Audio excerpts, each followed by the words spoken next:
All the protagonist remembers is the cold and pain. Of course she couldn't feel otherwise. After all, it's a jump off a bridge. Now the girl asks for only one thing. She really wants to end her life. When the young lady feels that her strength is leaving her, she realizes that now she can quietly sink into eternal sleep. Suddenly she opens her eyes and thinks about how her head hurts. The main character doesn't realize where she is now. The girl thinks whether it could be a hospital, but then realizes that it might not be. The young lady thinks maybe it's for the best, since she has no money to pay for hospital services. Then the protagonist asks if this could be the world after the end of life. Well, when she looks at her hand, she's shocked. The girl realizes it's not like the other world. Then the young lady realizes what a loser she is. The girl isn't surprised. She's been a sucker since the day she came into the world and hasn't even succeeded in laying hands on herself. The girl smells the subtle odor of the red liquid and feels fiercely thirsty from it. Then she goes down the stairs and feasts on it. The young lady then heads back. On the way, she looks in the mirror and wonders if it is all a joke. That was her first thought after waking up in that world. A cold wooden house hidden in the woods. In the basement is a slaughterhouse red liquid from which she drank. The lady looks at her red eyes and sharp teeth. Then she picks up the mirror and starts shaking it. For no matter how long she gazes into her reflection, she still only sees herself as a vampire. Now she has become a vampire who drinks red liquid as well. The young lady clenches her fist and realizes that even so, this has set her back even further from success. After jumping off a bridge, she finds herself in the body of an immortal vampire. The protagonist doesn't understand why things aren't happening the way she wants.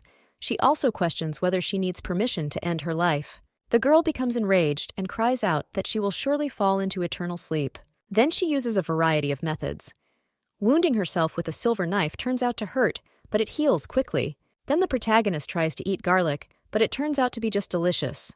Then the girl puts up some crosses, but they don't do any good either. Then the lady with white hair realizes that something bigger is needed and decides to stick a stake in the ground and then aim for it with her heart, jump from above and hit it. But that plan fails. Silver doesn't help either. The young lady is enraged by this. She decides that if she can't die from her wounds, she will use another way. The girl opted for a hunger strike, but it wasn't quite effective. Sweet lady realized that she can't die from all this. She starved for months and all this time was in the dark, so that the sense of time was lost. One thing is for sure, no matter how much she starves herself, the end of starvation is many times more agonizing than it seems. So she concludes that even if she dies of starvation, she will still fail. The girl heads for the stairs. She thinks that even if there was a wound, it only hurts and doesn't leave a scar. Aha, starvation is much more painful than a through wound. A young lady goes to the mirror and wonders if there is another way. After, where waking up in that world is the third thing that the protagonist realized. There was the fact that she looks like a creepy vampire at night, but becomes a normal human as morning comes. The main character looks at her reflection and thinks she looks like an idiot. To be honest, she didn't expect her teeth to return to their normal state. The girl has never heard of vampires being able to change their appearance at night and wonders if it's right. When the protagonist goes outside, her face changes. She looks at the chickens lying around and realizes why it was so quiet in the morning. The young lady feeds them and realizes she doesn't want to eat the chickens after all. But suddenly, a brilliant idea comes to her. She thinks to go to the first floor and look for some spare groceries. But when she gets there, she's disappointed because there's nothing there. The young lady realizes that the bigger the chicken, the more she'll eat. But when she looks at the floor, she sees gold coins under her feet. The protagonist picks them up and thinks she can use them by going to the village to buy food. She's never left the forest before, but she decides to go anyway. And the girl heads through the thickets and thinks how deep the forest is. The young lady doesn't know why, but the hungry beasts have also avoided her. She picks up a bush and wonders if the village is in that direction. The protagonist hopes that they have chickens. Then the girl hears some conversations and realizes that she has reached the village. She sees two children playing catch-up. The young lady thinks how strange it is, because the people have strange clothes, strange language, and strange faces. This is a very strange, and maybe this is not the world she knows. But that's right. She has to start by being a vampire, and it's a good thing she doesn't feel hungry looking at these people, because if she did, she would hate life even more. One butcher shop owner beckons people to his shop. He offers to look at his wares and not pass by. The protagonist comes to his shop. The man greets her and asks her if she wants anything. The young lady says she wants to buy a chicken, But the man says she has come to the right place and asks what kind of chicken she wants to buy. After the protagonist says she wants raw chicken, she asks how much she needs. A lady with black hair asks how much she can buy with the coin she is holding. The shopkeeper is already reaching for the coin, but the lady with the black hair only asks how much she can buy with the money. The man averts his gaze and says that's a lot, so she can buy about 10. The young lady looks at the coin and thinks she can live for about 2 months with that amount. Of course, if only to buy 10 chickens with that coin. So the protagonist grabs Togo by his clothes and asks if he thinks she doesn't understand what he's up to. The shopkeeper asks what is wrong with her, what the girl means. Natalia suggests that he look around and think about what will happen to him next. The man thought that she was a foreigner with a lot of money just passing by.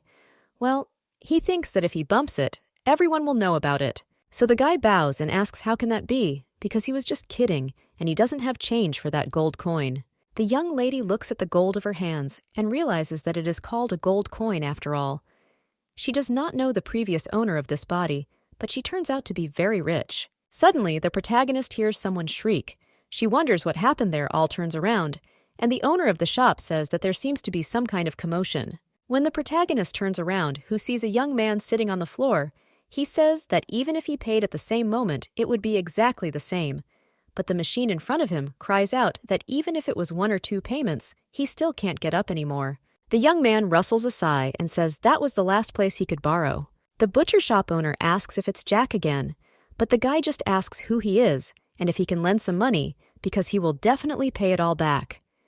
The man asks if he is serious, because everyone there knows that the guy is a bum. But the young man only takes offense at such words and asks how dare he call him that and whether he knows who he is. The guy smugly says he is a vampire hunter, the family's only enemy, Jack Scheffel, even though he doesn't know. Suddenly, the protagonist walks up to the guy and asks what he said. The young man gets a little scared and says that he is a descendant of vampire hunters. Then the protagonist takes Togo by his shirt and drags him along. The boy cries out for her to let him go and asks why she is treating him like this. He says he has no money. The young man says that if she gives him a chance, he will live a better life, but the protagonist only throws a bag of money in his face and says to answer such a question. When the guy opens the bag and there is a handful of gold coins, he is completely shocked. He's already like a dog asking what mistress wants to ask. Does the girl ask if he said he belongs to a family of vampire hunters? And then asks if he knows of any ways to put vampires into eternal sleep. The young man says, of course he does. He enthusiastically states that sunlight is their weak point, and the moment they can't move all day, then they just need to be hit in the heart with an aspen click. Well, the protagonist is only asking what to do if none of this works. The young man claims it's impossible, so yes, he asks about the silver weapon, but the protagonist only wonders if she should let him go and replies that it doesn't work. Asks how this is possible and if they are the Lords of the Moon. The protagonist is shocked by this. She shrieks out what the guy's name is and his last name. The same answers, but he himself thinks what it is she is doing and asks what's wrong. The young lady only sighs and remembers the words about the Lord of the Moon and Scheffel.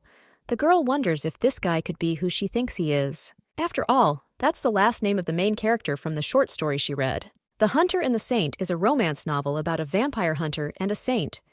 The main male character, Fred, is the last survivor of the Scheffel family, a lineage of ruthless vampire hunters. He's a man who hunted monsters and traveled the continent, but he only did it for one purpose: to break the curse on the Scheffel family, who have had to fight tirelessly.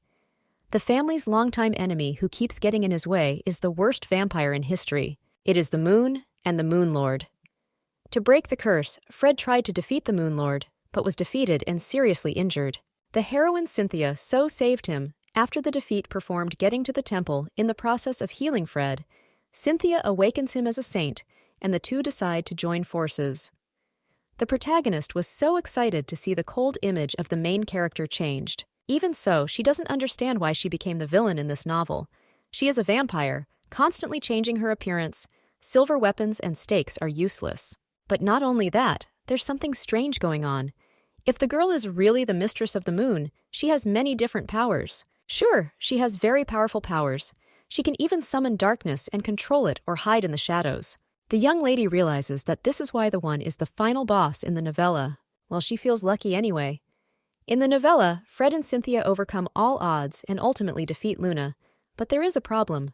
Luna is immune to any wounds except those inflicted by Fred and Cynthia. No matter what she did, the wounds inflicted by them would not heal. Because of this, Luna was in constant pain and torment, meaning she will have to go through the same pain. The main character realized that these two have done a lot of damage to Moon Mistress and spent 3 years to finish her off. The girl does not like the pain, and the young man at this point says that if I finish, and he goes and says that if in the future they are paid again a chance to see each other, they should choose. But the young lady does not let him go. The guy asks why she is like this, and isn't the young lady done already? Jack claims that he doesn't know anything right now, since he's in a precarious position. Now the girl sees that the blue hair and purple eyes are Fred's colors, and perhaps the guy is from outside the mainstream family. The same only folds his arms and asks if he can leave. The protagonist continues to ponder and thinks the guy looks really nasty. A girl approaches him and asks if Togo has a family. The guy with the crucible claims to be from the 5th generation of Sheffels. This when the protagonist asks what about family status. The guy looks away and says he hasn't found the woman he's going to marry yet, and one day that person will appear right in front of him. The young lady wonders if he's serious, because how could such a man be Fred's ancestor? When the protagonist was born, his family went bankrupt. The brunette puts her hand to her mouth and asks what would happen if she restored the Sheffel family. In doing so, Fred went in search of the missing Sheffel sword. Skill development was delayed because of wasted effort due to lack of information, but the main character wonders what will happen if she sets her eyes on the family and keeps the sword from disappearing.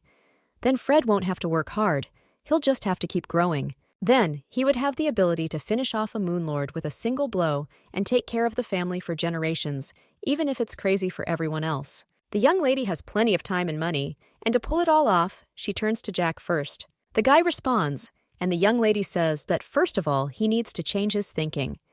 The young man doesn't understand what she's talking about.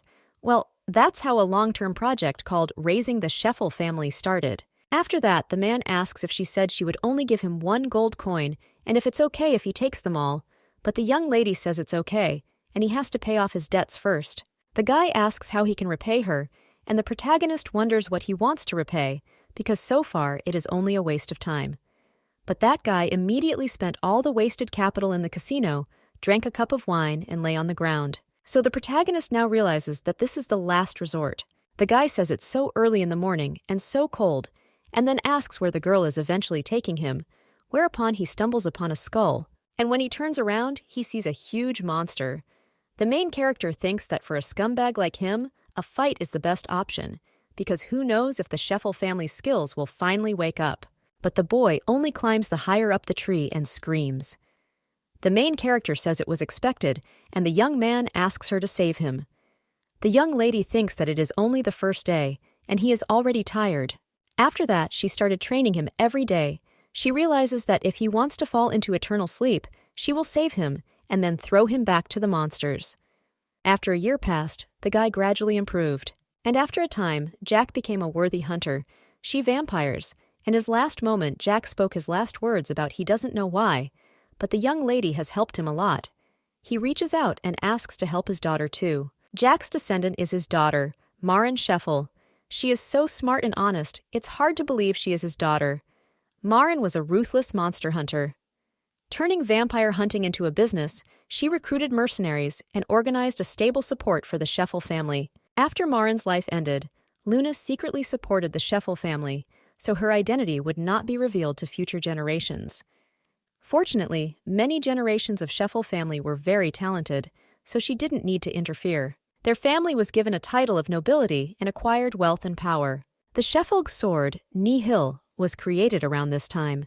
It was melted from the genus of a meteorite that had fallen to Earth, and was a special ball capable of resisting the Lord of the Moon. In the novella, Luna fought the Sheffels and broke Nihil into small pieces. She then distributed the pieces to the 13 generations, and one of the pieces was also in her possession. However, the joy only lasted for a moment. All this time, the kingdom wanted to get hold of the Sheffel power, so under constant pressure and threats, the Sheffel family found themselves in the ranks of the Vanguard in the war.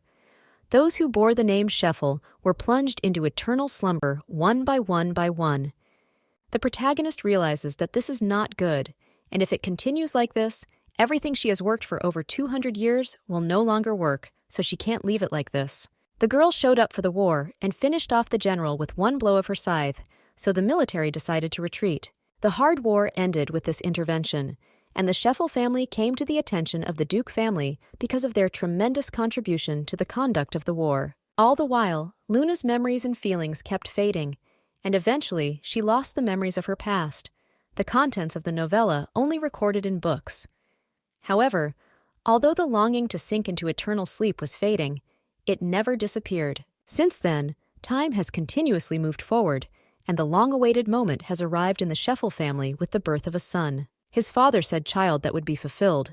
His innermost wish was born into the world, and from this moment on his name is Fred Scheffel. The young lady was happy because finally, after hundreds of years, the moon would finally appear to watch the protagonist. It was just to make sure that nothing unexpected had happened, and he was really the one she had been waiting for. The girl looks at the main character and thinks that he only cries and cries. He does not need to change the films yet, and he drank milk recently, so she does not understand why he is crying and decides to play with him. When the young lady shows him the toy, the baby calms down and smiles. The main character tells him not to cry anymore, and the boy grabs her finger. The young lady realizes that his strength is still a little small, but if he touches her longer, who can happen something serious? So the protagonist tells him to grow up faster. When the maid runs into the restroom and asks if anyone is there, the lady with white hair has already disappeared. A little while later, the boy beats the knight. All the rumors say that it is incredible because he has already started to prepare to become a knight, even though he is only 7 years old. One of the rumors asks if the kid trains from morning till night. Young Fred, on the other hand, stands proudly with sword in hand. A lady with white hair appears not far away. She realizes that this is definitely the main character. Even though he is still young, he already has an aura that is extraordinary for a child. The others have only noticed it recently, but the Duke of the Scheffel family, Kaylee Scheffel, had been training Fred since he learned to walk. Everyone close to him warned him about the importance of rest for a child, but Kaylee didn't care for those words. At the age of 5, Fred was already able to train on par with the knights, and at the age of 7, he was already beating the squires. Fred's incredible success at the age of 7 inflated the Duke's expectations. The protagonist, however, thinks that now she can influence events a little so that the number of consequences will gradually decrease. It was also the same last time. Fred was playing with a ball and accidentally threw it over the fence, and the girl thought badly and accidentally threw it back. And all would have been fine, but she forgot that there should be no one around the Duke's estate. So when Fred told him that he immediately got the ball back, the Duke ordered to scour the neighborhood and strengthen the guards. So the protagonist decides to wait until it gets even better. Considering how long she waited until that moment, it's only a moment. In the original story, his talent was not developed, and the guy was even hesitant to pick up a sword. But now everything is different, and he will get proper training. Now the protagonist just needs to find this child, but suddenly she feels a bit in danger. The girl wonders who dared to enter her house. No one has ever been in this cursed forest before, and the smell is like the smell of that very red liquid, and you can hear the convulsive sighs ready to break off. The young lady realizes that this man is also very young. At this time, one of the knights approaches the young man and asks him not to hold a grudge, because you know that it was bound to happen sooner or later, so perhaps it is for the best that it happened earlier, and that is the fate of that boy's blood. But suddenly the knight senses that there is someone with dark energy nearby, and tells that person to show himself whoever it is. The guy doesn't understand how this person could get so close without being noticed, and wonders if it is someone so strong, but because of the fog he can't see anything. An unfamiliar voice tells him to finish what he has to do and leave, because she is in a good mood today, so she pretends not to notice him. But the knight says there can't be anyone in that forest, and asks if the stranger is one of those who watch over the prince. But the protagonist only approaches and plunges the one into eternal sleep with the help of magical chains. She claims the guy ran away too fast, so she just couldn't forgive him, looking at that face. If word gets out that there are vampires in the damn woods, maybe the Scheffel family will show up. And since Fred was born, the girl doesn't want to. A little while later, the wolves come, and the protagonist says that they can eat them, after which she approaches the boy, and the wolves who wanted to approach him get a little scared. Young Leia says that his time has not yet come, and the predators flee. The girl thinks that he is still conscious. She tells the guy that he will die soon, but he is floating in front of his eyes, and you assume that he is. The girl bends down and thinks that perhaps the boy is seeing his last vision. She claims that she really envies him. The boy looks up and asks why. He wonders why the ghost-like woman is so jealous of him. The next day, the knights are wandering through the forest. One of them says that the tracks are over, and his colleague says that there is nothing there either. One of them thinks it's strange, because the red liquid seems to have fallen from the sky, but no one has found anything. Someone turns to the captain and says that if you look at the amount of red liquid, the second prince, well, the girl doesn't give that one a finish and claims it's not what they need. She clenches her teeth and says that if he was taken by wild beasts, there must have been bones left behind, and whether he's alive or dead, what proof do they need? Because if they don't find out, they'll fall out of favor on both sides. Then she asks her colleague what he thinks the situation in the palace is, because both the queen and the concubine want to see the second prince. But the guy asks what happens if the prince isn't alive after all. The captain, on the other hand, thinks he's the prince of a concubine, and he's clearly not the type to be attached to his bloodline, and yet this isn't a case where you can just stand by and watch the others suffer. The protagonist realizes that she ended up taking the boy to herself. She realizes that in this world, everyone can fall into eternal sleep for whatever reason. While the young man is sleeping peacefully, she thinks she is a little hungry, while also jealous of the boy. This is the second time she's found herself in this situation. The first is her whim to bring back the Scheffel family and continue to follow them from generation to generation, and this time she's screwed again. The girl wonders when she will stop feeling sorry for them and turns to her friend. She says the guy Ke opens his eyes and asks what he thinks about it. It turns out to be Dr. Gemin. The guy says that some things in life come and some things go, and maybe we should order a coffin. But the girl claims the guy is still alive.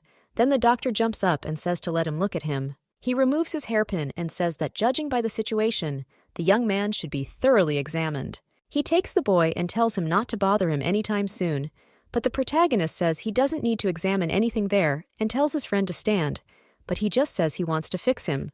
After that, the main character sits down at her chair. She takes the papers in her hands and reads. Dr. Gemin is the best researcher of monsters. When it comes to monsters, he collects all the unnecessary materials for his experiments. Unlike other people who were afraid of monsters, Gemin, on the other hand, was fascinated by their research. Because of this, people hated him and called him crazy. But it was the moon that saved Gemin when he was kidnapped by sectarians. He was one of the main characters in the novel. He was a character who initially opposed the protagonist, but later became his ally. The protagonist thinks how good it is that she wrote down the recap beforehand. Otherwise, she would have forgotten everything. According to the story, the guy was fun and a great sidekick. In particular, his true value was revealed when he created a tranquilizer for monsters, a drug that would destroy a human-turned vampire, a drug that suppressed the circulation of werewolves. Most importantly, it is a poison that can plunge the Moon Lord into eternal sleep. The young lady realizes that no one compares to Gemin and his research on monsters. There is one more child the girl would like to find, but either way it will take more time and effort to find him. Gemin says that the young man's body is just adapting to the new environment. The protagonist tells him to keep his thoughts short. Then the guy puts the boy on the table and asks the protagonist why he put on a robe if he didn't open anyone. Gemin doesn't know what to say to that. He asks how old the boy looks. Aha! The protagonist suggests that he might be older than 10. The researcher agrees with her and says he is about 12 or 13 years old, which means he's going through a maturation process. The protagonist asks what he's talking about, and the guy says that according to his research, vampires go through 2 stages of growth before reaching their final age. They look like a caterpillar going through a chrysalis turning into a butterfly. The protagonist only asks when the young man will wake up. Well, the researcher says he thinks the guy will start when you are fully adjusted to the body, but he can't say the exact time. He tells the protagonist that this is a very rare case that he is seeing for the first time. And the young lady realizes that he never said when approximately the boy would wake up. Gemin starts to examine the guy. He sees that his eyes are red and asks if Luna had any relatives or maybe a connection with someone in the past. The protagonist says there was no such thing. After that, and the researcher asks what she's going to do with that kid, and the protagonist says that when the kid wakes up, she's going to take him with her. Then the researcher in front of the protagonist by the hand and asks her to take him too. Then the young man will become his new Togo's model of the month. The young lady realizes that Togo has only experiments in his head. All this time, the moon brought the bodies of different monsters, and Gemin sort of traded his medicine in exchange for new material. Originally, the main character Fred was the first to provide Gemin, but to get the results of the research, the moon beat him to it. One thing she can say for all this time working together with Gemino is that he's not such a stupid man. The girl wonders if it could be that this boy is really such an important research specimen. After all, they are now bonded to him, and if the girl uses him, there is a chance to have more success in monster research. The researcher asks what the protagonist has decided. He states that he will accept whatever she says. But the young lady refuses. The guy claims that in just 3 months he can create something new and asks if the girl is not interested, but the protagonist tells him to just forget it. The original story didn't have Togo using humans as specimens, so if she does, there's a chance she'll change the course of history by doing so. The guy smiles and asks what he should do then. Believe his hands are tied. He looks at the main character and does not think that she knows, but little is known about vampires, which are unique in themselves. However, it was clear that no one can finish them off yet. The head of all vampires was the Lord Luna. She is the strongest of them all. For the first time seeing her in his path, the guy's breath caught, and his legs felt as if they were absorbent cotton. The girl's power suppresses the will, and this indifferent look so excited him. The protagonist was offering him a deal, but the doctor was shocked by such a proposal because the girl said to create a poison that could finish her off. 7 years have passed since then. Now the researcher asks, why doesn't she just take a chance and try it?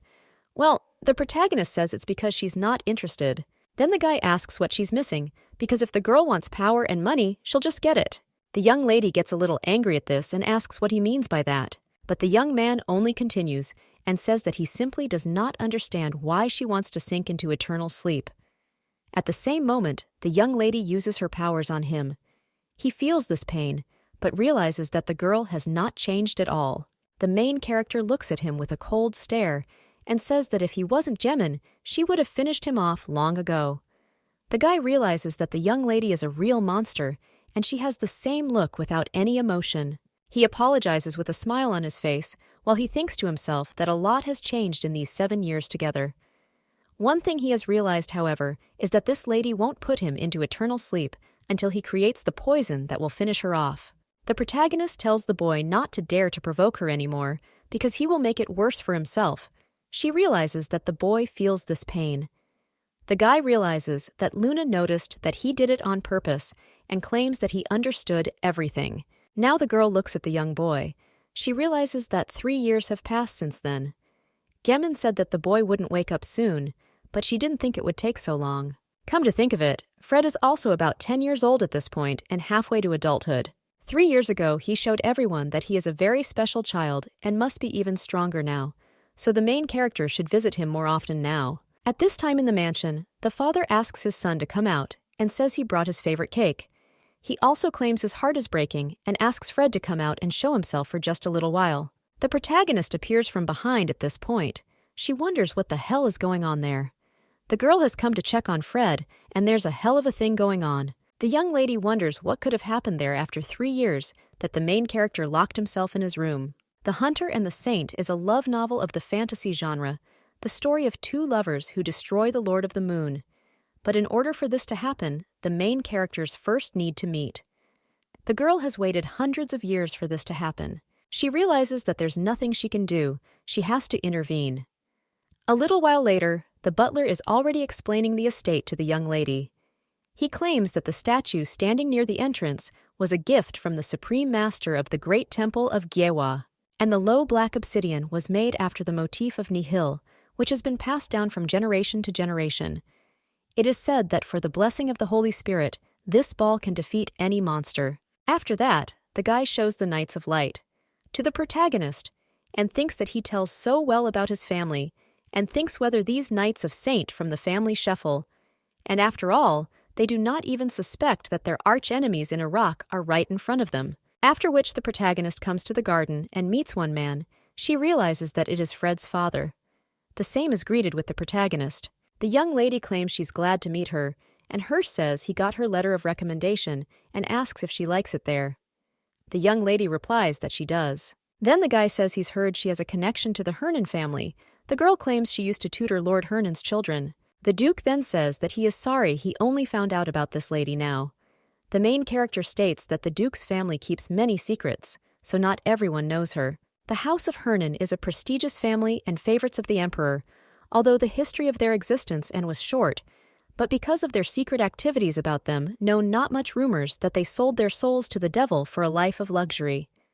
However, due to the fact that not much was known about the family, the protagonist managed to hide her identity. The Duke says he hopes the girl is aware of the laws of the place, and if so, he will be glad to cooperate with her.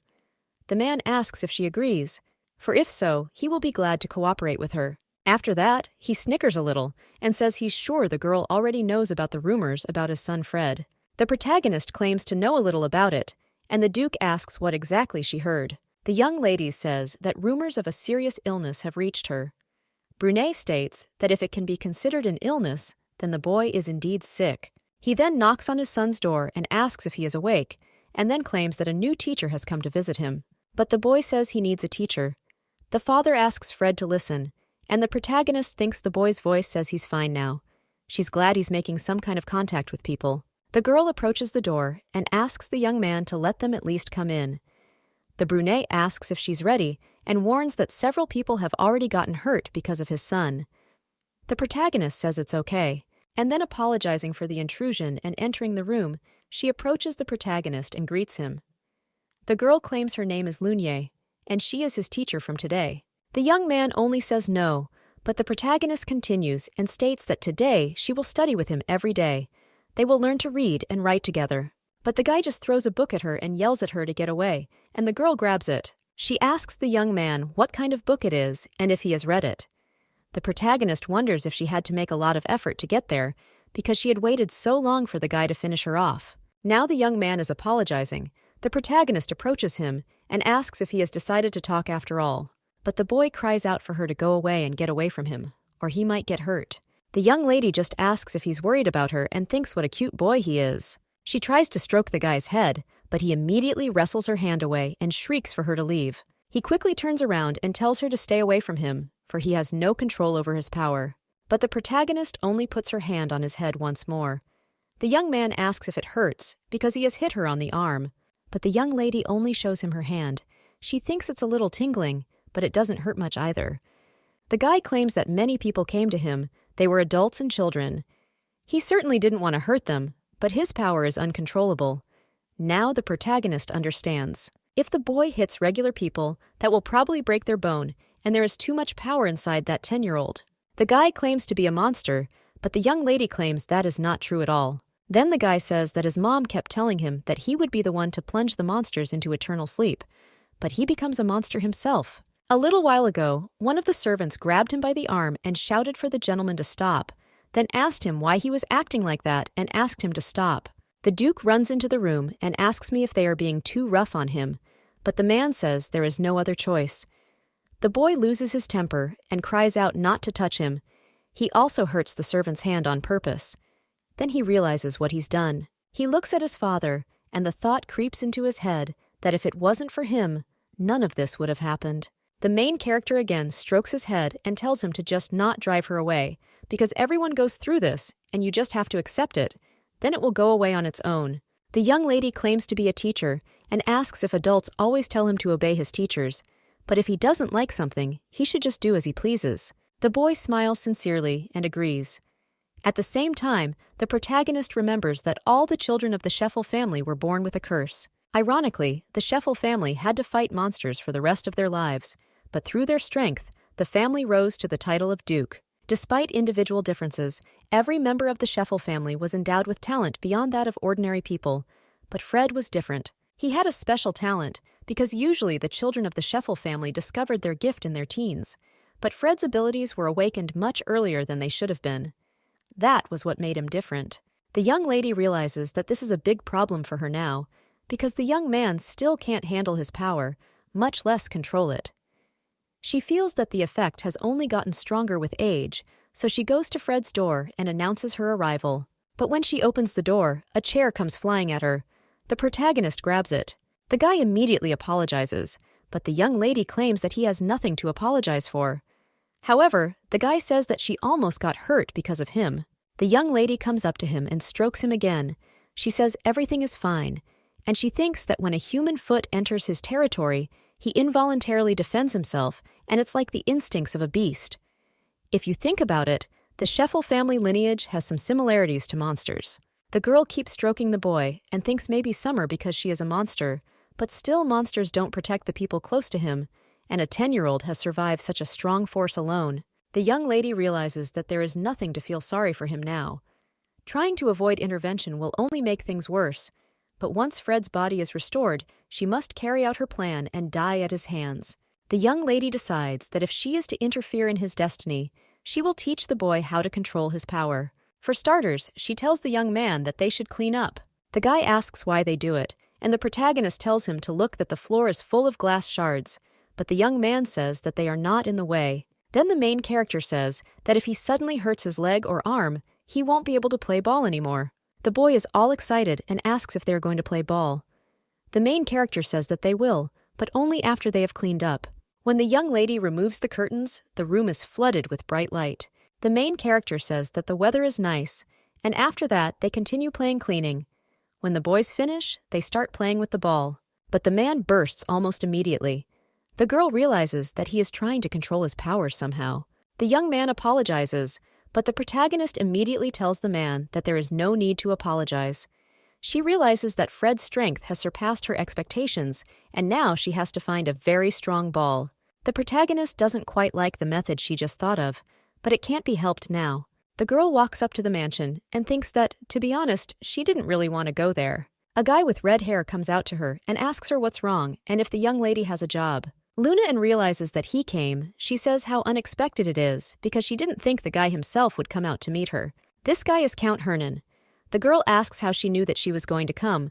The Count replies that this is his domain and he should know what is going on in it. Then the protagonist claims that she went there to meet him because thanks to the letter of recommendation, she was able to find a new job. The guy coldly replies that he just decided to do a small favor for his old friend, but she should remember that there will be no second time. He suggests the girl to go inside and talk there. The young lady wonders if it's just her imagination, or if there really are fewer servants. But the Earl only tells her not to stand on the threshold and to pass. After the girl enters the room, then Alan immediately gets down on one knee and asks for forgiveness from his servants. The protagonist says that she is the one who needs to apologize because she came unannounced. The girl realizes that this is always the case, but the guy says that all the Hernan members, including their mansion, belong to Luna, their eternal master. The young lady thinks what a shame it is, and yet there's something noble about this guy. That was the real reason why the girl called the teacher of the Hernan family. The protagonist realizes that first of all the mansion was built for just that purpose. The guy with red hair keeps talking and claims that since their mistress Luna founded the Hernan family, this place belongs to her. The young lady is sick of such words. The girl realizes that Bran is the founder of the Hernan family. She met him in the post-war years. The girl watched people from the cliff and thought how many refugees had arrived there. When there were no people in the area, she could live in peace. However, after the war, the cursed forest that had been Luna's refuge gradually turned into an ordinary small forest. The protagonist realized that she needed to protect the forest, wondering where to live now. That's when she met Bran Hernan. The guy was tied to a log and apparently was going to be burned. The whole crowd shouted that they should get rid of him because he was a red-eyed monster. The young lady watched all this. She realized that although Bran was an ordinary man, people thought he was a monster because of his red eyes and brilliant mind. They thought that by his existence, he could bring a curse upon their village. The protagonist realized that the appearance of the monster when the advantage in the battle is not on their side. The most opportune moment to vent all their anger on someone. A young lady decided to save the poor guy. Of course her identity was revealed. However, Bran was not afraid and did not run away. He only bowed before her and claimed that the young lady had saved his life, and now he was her debtor. Everything he gets will belong to her, and every drop of blood that flows in him belongs to her too. Since then, the Hernan family has served the protagonist for generations. She couldn't imagine herself, usually people whose lineage had nothing to do with monsters. They just had amazingly thick blood. The Count says that if the young lady needs anything, he asks her to tell him. The protagonist says that she needs a ball of werewolf skin and Irakinita's web. Alan says that the material is there and that they need to wait about 24 hours. The young lady says that he can take his time, and the most important thing is that the material is durable. The guy bows and says that he has only to admire such generosity of the hostess. Then he says he declines and leaves the room. The protagonist sits on a chair and thinks how tired she is, but suddenly she hears someone whispering. One of the voices asks if the guests have come and offers to go look, but the other voice asks if he is crazy. The main character opens the door and asks who it is that's in there hiding. Those strangers turned out to be two twins. They joyfully shriek the name of the protagonist, but the girl immediately gags her brother with and herself, and then says that they wanted to meet their eternal master, and her brother agrees with her. The main character puts her hand on the girl's cheek and claims that Lewis said she had a fever last time, so asks if she's okay now, and then asks how Judith is feeling. But the guy just blurts out that he's not Judith, he's Jude. Then the protagonist tells him to apologize and calls the guy Judy. But he once again shrieks that he is 8 years old and he is not Judith, but Jude. Then he tells his sister they're leaving, but the young lady asks if he really wants to leave because she bought a present. Then the boy stops and turns around. He asks what the gift is. The main character holds a red bag and asks if the kids are curious about what's in there, and then claims she bought candy especially for them. One of the twins is drooling. So the young lady asks if he wants to. Well, the young man says no. He wants to say that they have plenty of such candy at home, but the protagonist only shoves the candy to him. And then he asks if the candy is good. From the look on the young man's face, he liked it very much. Then the girl asks Luna to give her some too. When the young lady holds out the candy to the girl, she says how soft it is. The main character says that this candy is made of hundreds of thin sugar strands and flour. It was originally a simple snack, but is now considered a candy. The girl admires and says that the candy melts in the mouth, and the boy adds that it is also so crunchy. The protagonist is only glad that the others liked it. The girl realizes that initially, the birth of these twins was only a burden for her. After all, they are just ordinary children. Of course, everyone in the Hernan family has their own unique trait. It's their face shape and expression of emotions. The young lady thinks they have such funny faces when they talk about loyalty, but now they are no longer an extra burden for her, and now they are part of her life. But these children were still very different from the rest of them. Louise could openly express her feelings, and Judith is very energetic and impulsive. That's why the main character likes to play jokes on them. She holds out the rest of the bag of sweets to them and tells them they can eat it all. The young lady also realizes that Judith is a secretive and reserved child, but if you give him something tasty, he changes immediately. The boy gives the main character a candy and tells her to eat it too. The young lady asks if she can, but the boy says that if she doesn't want it, she doesn't have to. Count Hernan enters the room, and when he sees that picture, he immediately changes his face. One of the twins realizes he's angry, and the other twin doesn't understand what's going on. The protagonist shows the man not to swear, and then the Count calms down. He tells Judith to come over. After the boy approaches him, he says that they must be polite to their master. The young man agrees with his father, and the latter adds that those should not be disrespectful, after which he tells those to go back to their homes. As they leave, the protagonist tells Judy to take one more candy than to leave. But the boy once again shrieks that he is not Judith, but Jude. The main character pretends to forget, then tells Lewis to take the bag and share it with Judy. After the twins leave, the guy with the red hair says that his children dared to be rude to the owner, so there is no forgiveness for him. The protagonist says it's okay, and she just wanted to play with them. The slave says he is always amazed at her condescension. The young lady feels that she is being deified too much. She then folds her hands on the table and says that they have grown so fast, and then asks if there is still a successor. The Count says they'll try to work it out after they graduate from the academy. The young lady seems like just yesterday they couldn't walk on their own. Fred was born, and her plan came to fruition. But for some reason, she became very attached to Gemini. The young lady realizes that if she dies safely at the hands of Fred, these children will no longer serve the monster. The Count turns to the protagonist and states that he has entrusted the ball she mentioned to a skillful craftsman and will send it tomorrow. The young lady thanks Togo. She realizes that he has done in one day what would have taken years for ordinary people. After that, the man with red hair tells her to take this for now and holds out a box to the protagonist. The young lady asks what it is, and when she opens it, she sees a key inside. The Count claims that they have prepared a small mansion for her. The young lady just quietly examines the key at first, but then a realization comes to her. So the girl asks if those built the mansion and where they did it. The man with red hair says that he bought it near the capital in a place suitable for a young lady. He also says that there are some old buildings that need a thorough renovation, so he sincerely apologizes for the inconvenience. The young lady is still in shock. She realizes that she asked Alan to create a new identity for her, and after buying the mansion, he arranged for repairs and hired workers. If a young lady had been told such a thing in that life, she would hardly have believed it. But this is Alan Hernan. The young lady realizes that she needs a safe haven right now, and this is a great option, as it will be hard for her to live without a person and a place to live.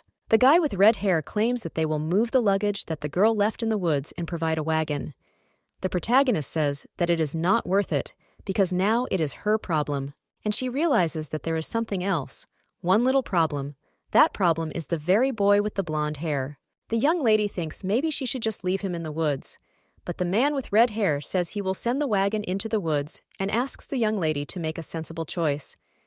Then the protagonist agrees. She realizes that it is not surprising that Hernan's people said they would do perfectly until they themselves were satisfied with the result. The protagonist realizes that he has great instincts and must have been gathering information about her from generation to generation. The boy bows and says it's all at the master's will, and the young lady only wonders if that boy is awake yet. Blondie, on the other hand, is lying in bed at this time, but suddenly moves his hand. At this time, the protagonist is leaving the Count's estate. She remembers him saying that they have narrowed down their search, but are still looking. The young lady realizes she is looking for that girl, but she still has a very hard time finding her. The Hernan family is the most informed family in the Empire. It has always been used to interrogate criminals. A representative figure among them is Dr. Gemin. Hernan said that he had a small pharmacy in the corner in their town. However, there is only one person whom Hernan could not find even in 10 years, but after all, it was reckless to find a child who had not even been born yet. In addition, he was born into a commoner's family and ended up in an orphanage. This person, Cynthia, is another main character. Before I turn 10, two major events will occur. The first major incident has most likely already passed, and now the girl should be in the orphanage. The protagonist thinks she wants to find her before the second incident happens. However, over the last 10 years, when the whole North has been searched, she has gotten a lot of different information about her, which means someone has intervened, and great results are coming soon. The lady with the white hair is already in the village. She thinks it's been a while since she's been there, as she's now heading to a hideout in the cursed forest. When a young lady walks into her old house, she thinks how dusty it is. She approaches the boy and sees that he is still asleep, but suddenly one book catches her eye. The young lady realizes that this is a notebook with a summary of the novel, and she thinks it's time to make a new copy. Before Luna's notes became unreadable, she had rewritten them all on new paper and burned the old one. It was the one item she always carried with her. The young lady is thinking whether this place will become redundant if she moves. Well, a second she felt a strange and incomprehensible feeling for her. This feeling happened in her head. The boy in the back wakes up and asks who the girl is. The young lady realizes that it was unexpected, and the boy tells the girl not to move. The protagonist stays where she is. The blonde asks where he is now, and the young lady replies that he is in the cursed forest. Then the guy remembers that he was pursued. He found himself in the forest, and a man. But the protagonist appears another strange feeling. She seems all too confusing and incomprehensible. Everything seems as if mixed up. The young boy only asks where that man is, and Luna asks who he is talking about. Then the boy says it is the man with silver hair and red eyes, the one who bit him. The young lady only realizes that the sun has risen. She turns to the boy and claims to be the person he described, but in her mind she adds that it is her. The more the girl speaks, the more the feeling intensifies, and she wonders if the creator's feelings are transmitted to others. The guy, on the other hand, looks at her, and the protagonist still continues to ponder the fact that anyone who felt all the emotions could explain them. But Luna didn't understand because of the feelings overwhelming her and was confused. The guy then asks who she is, and the protagonist says he doesn't need to know. She realizes that the guy must be the type of person who really annoys her. The young man only sighs, and then looks menacingly at the girl standing in front of him and asks again who she is with and why she is there, and then what their relationship is with that person. The young lady says she is his subject, and this is one of the hiding places she runs. Because she is a subordinate, she does not know where the mistress is now, for she does not know what she is doing. Then the girl asks if the questions are over and says if so, then she leaves. But the blonde man stops her and asks her to wait, then tells her that she said she is a subordinate and asks her what her name is. The girl says her name is Luna and then asks what the boy's name is. The guy claims his name is Lin. The young lady says that if Togo has no more questions, she will go. But the boy only asks that if she is the wrong person when the mistress will come, but the young lady says she doesn't know when she will come and it may even take a few years. Then the young man says that nevertheless it will happen someday. Then he asks the young lady to take him with her. The main character just wanted to get out of there. She asks why he has to take the boy with him, and he says that she is after all a subordinate of that man, so he wants to be near her. Luna says that even if they did, they've only just met, so she asks him if that scares him and then tells him not to waste time, because the best thing for him to do now is to build a new life and thank God that he's still alive. The young man wants to object to something, but stops talking, and the protagonist realizes that this time she seems to have succeeded in stopping him. She looks at his eyes and realizes it's obvious how he's trying to hide his anxiety. The guy almost died when he was chased by mercenaries from becoming a vampire overnight. How could he not be worried in a situation like this? So the young lady says she will take him with her, but there are conditions. First, the guy should not complain about food, clothes, and shelter. He will eat what they gave her to wear what they bought. And secondly, he should not attract unnecessary attention, especially if he bothers her at night. She will just throw him out on the street, and that's it. The young man asks hopefully what the 3 conditions are, but the protagonist says that if the mistress doesn't show up within a year, he will start building a new life. The young man cries out that a year is too short, but the protagonist says that if she doesn't show up for a year, she won't even show up for the next one, and if the boy needs a place to sleep, she'll give it to him, but he won't follow her. The young lady realizes that she had no reason to set a period of 1 year, but it will be enough to teach the boy how to properly be a vampire, and if she increases the time, he will reveal her identity sooner or later. So the protagonist turns around and says that these are her terms. If the boy agrees, then he must follow her. The young man wants to say something else, but Luna only slams the door shut and walks outside. But as soon as she does, the boy immediately runs out of the house and chases after her. A young lady realizes that she hasn't made it to her new home yet, and she's already getting into new trouble. After all this, Luna is already sitting in her mansion. She drinks the fresh red liquid and realizes that that liquid is warm. In other words, what kind of animal is it that just caught and made this drink? The young lady realizes that he is the butler of the mansion, hired by Alan himself, and he himself decides matters related to the mansion. He is everything like a manager. The girl asks if the butler's name is Wendy, and the butler replies to her mistress that it is. Wendy was always cleaning the mansion, gardening, and even slaughtering chickens every 3 days and offering their red liquid. The main character wonders how she can wring the necks of chickens being so young. Although she knows from the beginning that her mistress is a vampire, and apparently she is very brave to accept the offer to be a butler at the vampire's mansion. The young lady turns to Wendy, and the butler responds to her mistress's call. The young lady asks if the child is of the same blood as her. Wendy thinks about that boy. She realizes as she enters the mansion she still hasn't seen them talking. To be exact, the boy vampire never once left the room. The butler states that yes, and they gave him 100 milliliters of chicken red liquid at the same intervals as the lady. The young lady then asks if he drank it. Butler claims she handed them to him every night, but the protagonist doesn't let that one finish and says she understood, so she'll personally take care of it from now on.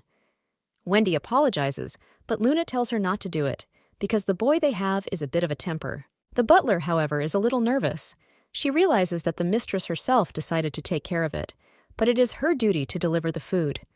The girl realizes that it wasn't just fear of vampires. As Wendy leaves the room who sighs, she realizes that the mistress asked her name today. For 2 weeks, Luna couldn't remember the butler's name at all, though perhaps she just didn't see fit to memorize it. Wendy thinks that even if her mistress couldn't remember her name, she is still so kind and polite. And after all, she has never had such a master before. That's what makes Luna even stronger. The young man is lying on his bed at the same time, thinking how tired he is. The boy never thought he would have such a hard time getting up in the morning. He wonders if it is a consequence of his transformation into a vampire. He looks at the newspaper left on the table. The young lady told him the guy had been sleeping for 3 whole years. The young man, however, realizes that he wasn't that surprised or scared. His body was resting, but his mind was awake. The young man heard no outside noise, but his mind was clear. All the thoughts that had been swirling around for 3 years were just the realization of everything that had happened, though he thinks it would have been better if he hadn't woken up. But now, as he sits on the bed, he realizes that he can't change anything. Suddenly, he hears footsteps and realizes that it's definitely not the butler. At this time, the protagonist walks into that room and claims that she is the one dictating the terms. The guy tries his best to pretend to be asleep, but the brunette just goes on and says he shouldn't complain about food, clothes, and shelter. The young man remembers everything. He gets up to open up and says he's not complaining. The protagonist asks what he is talking about, but he says that he does not violate the conditions and just does not want to drink. Then the young lady says that his body requires it, and he understands it perfectly well, so there is no point in starving him. The blonde man states with a puzzled expression that he can't complain, can he? Then the protagonist holds out a jar of red liquid to him and tells him to drink this. The guy looks at it and asks where she got the human red fluid, but the girl says she got it from a doctor she knows, and the guy shouldn't make stuff up because it's all good. When the young lady opens this container, it is already hard for the blonde man to restrain himself, but he still turns away, and the protagonist tells him to drink. Then she argues that he didn't want to violate the terms himself. The boy only says he doesn't care if he starves or not. The young lady, on the other hand, realizes it's starting again. As the foremother of the moon, she understands his feelings, and hunger is no exception. However, she cannot allow such a thing to happen.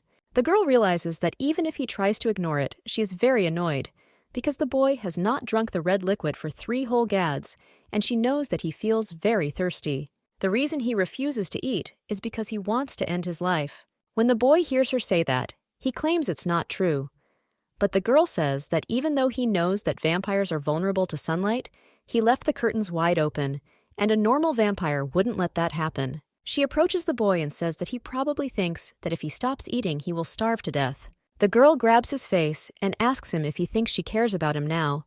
She suggests that he should just be a good boy and stop behaving like this because he is no longer a human being.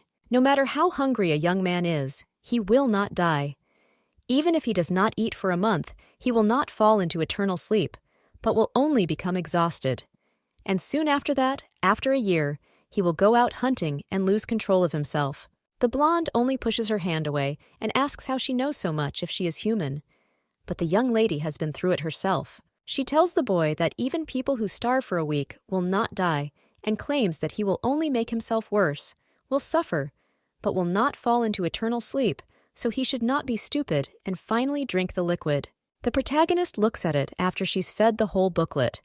She thinks that if it were possible to end her life so easily, she would have done it 1,000 times already. After a while, the protagonist comes to Gemin, who says that the probability that the family has certain traits of the owner is quite high.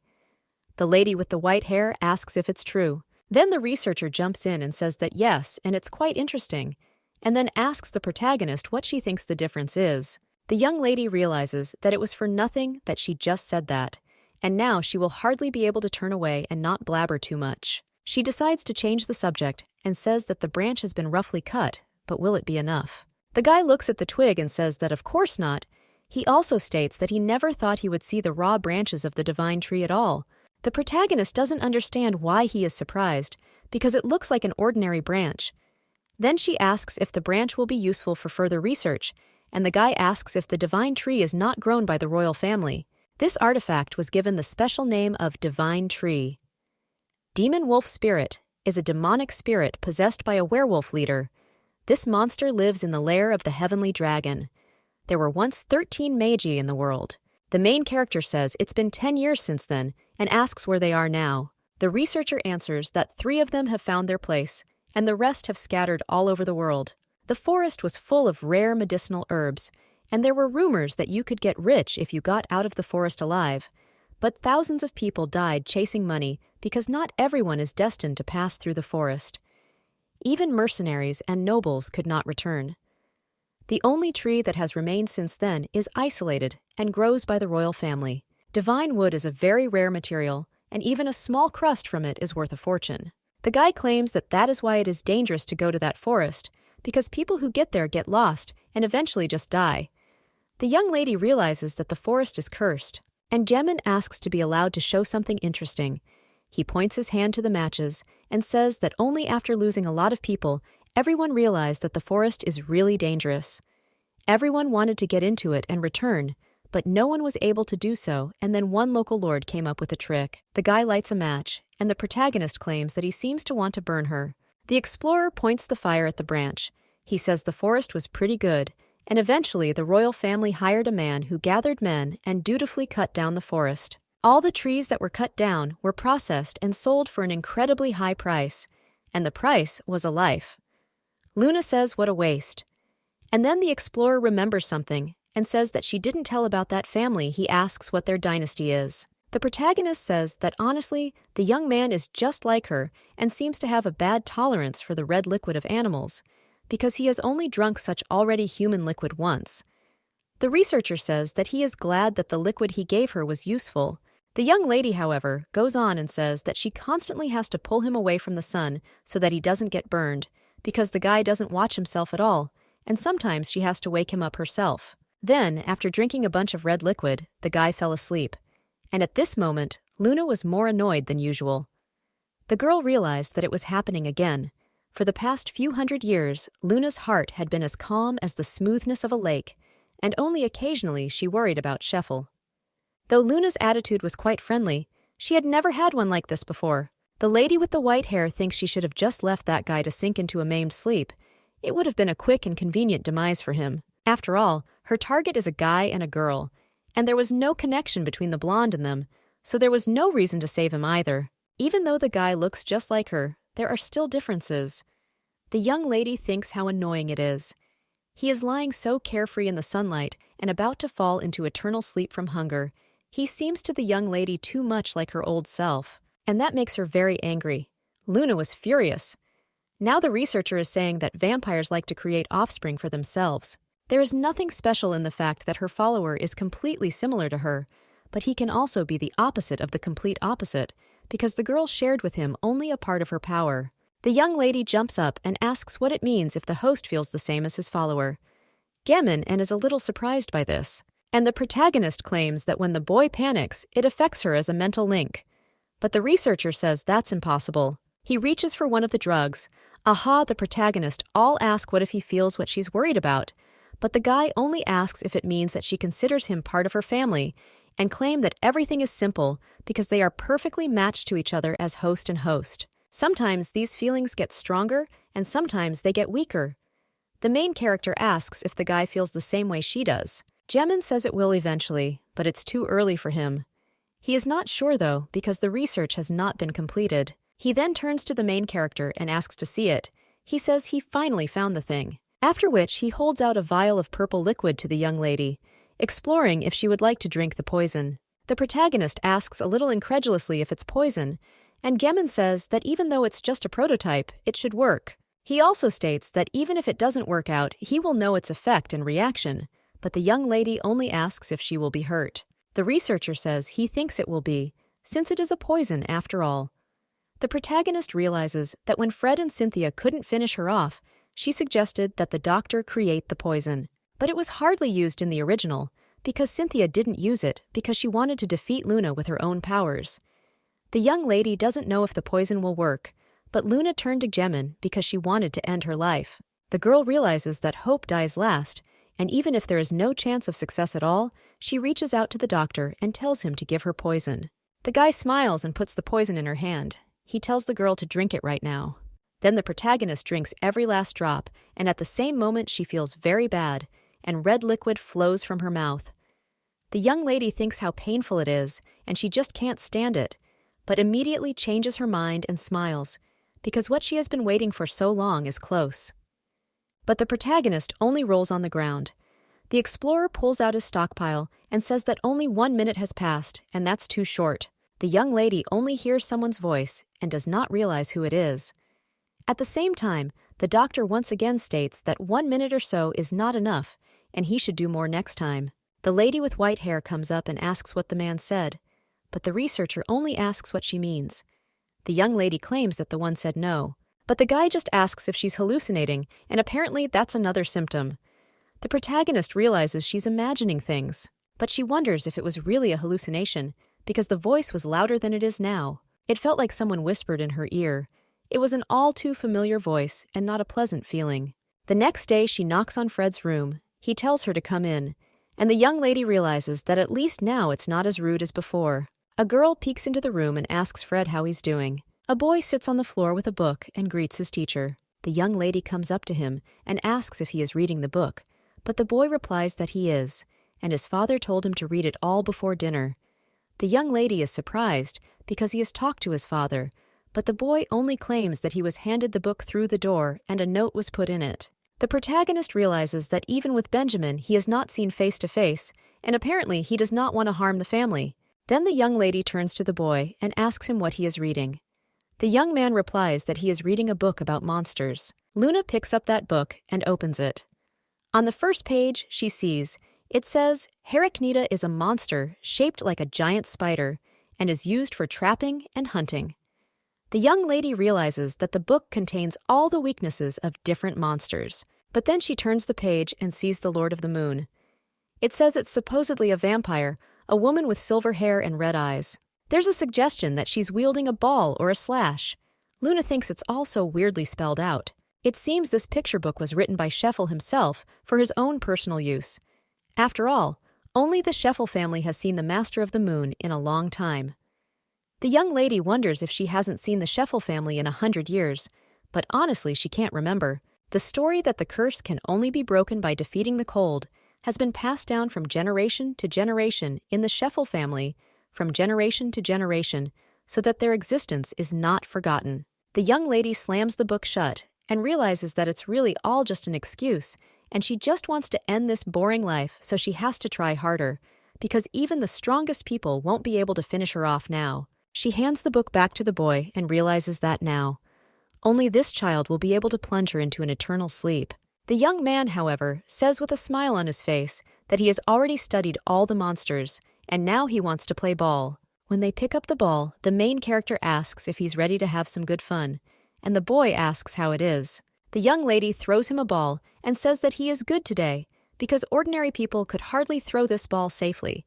The boy says it's cool, but he doesn't understand anything. Luna says that it's not a big deal, and that he should just think that he is only using his arm strength. She suggests that he try throwing her a ball, but she realizes that no one ever said it would be easy. After that, a week has passed since the protagonist started coaching Fred with a ball game. Training goes smoothly, and the boy gradually learns to control his power, but the unexpected strength that is suddenly revealed at such an early age is still a problem. The young lady realizes that in time this will be resolved, and that is what she's trying to do, but this kind of learning is too slow. Suddenly, someone from the doorway says they've brought the gentleman an appetizer. The boy gets a little wary, but the young lady puts her hand on his shoulder and tells him it's okay, so he should breathe slowly and deeply, and she'll go get it open.